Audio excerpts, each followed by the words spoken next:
At one point in the gospel, we're told on that day Jesus healed many because the Spirit of the Lord was upon him. That's a paraphrase. And that tells me that sometimes the Spirit was on him and sometimes it wasn't.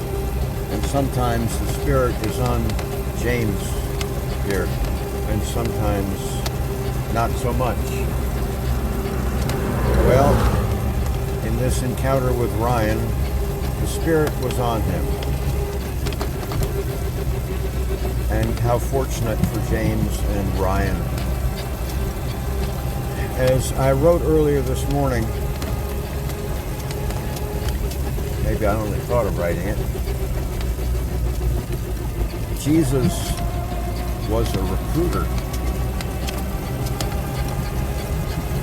And for the first time, for the first time this morning, maybe I understand what's going on with the early disciples. That is, when Jesus told them, "Follow me." It has always seemed to me just sort of a magic trick. Maybe hypnotism. Or maybe just made up garbage.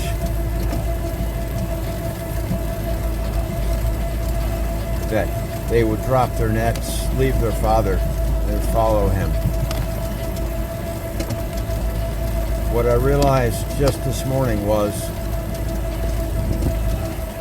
what times he was in.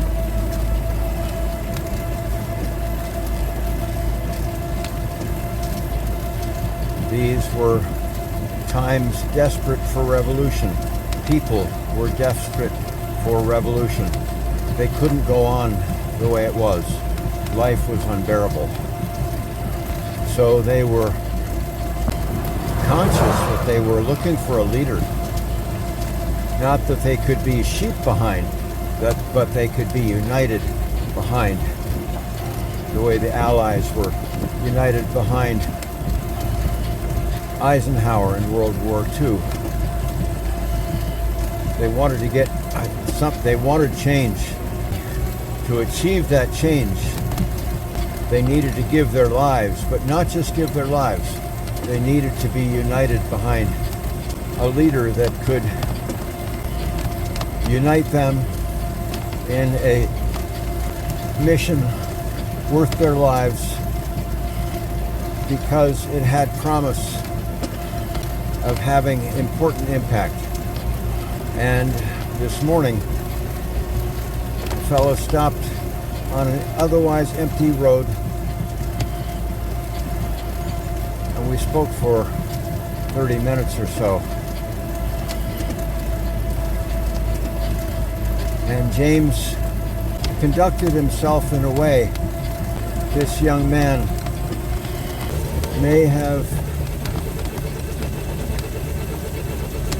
was recruited toward the meaningful life of devotion within Jesus' army under his leadership. And unlike any encounter before, the language in this video, which is new as of this morning for James, was in this dialogue with the young man. And coming from someone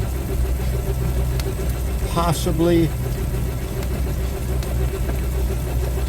and probably possessed by this same madness,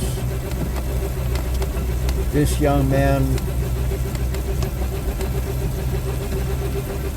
heard what was being said as credible. And there's no question that the likelihood of him seriously studying on the website went from 0 to more than that. And what if there were 100 such encounters? Or 1,000? Might they result in a recruit? Someone dropping their net, leaving their father, as soldiers do, to follow Admiral Jesus as a committed soldier.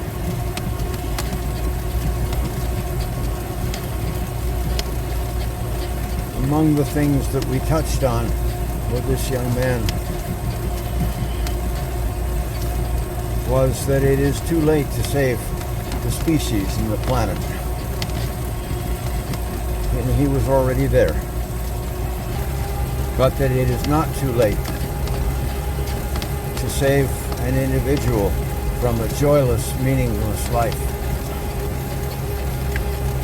And several times he said, not in a despairing way, but also in a very believable, in-touch way,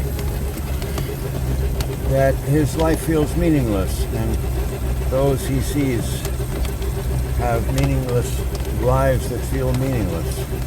We have been talking about Christianity and how it is a tool of empire that does that. It renders our lives meaningless.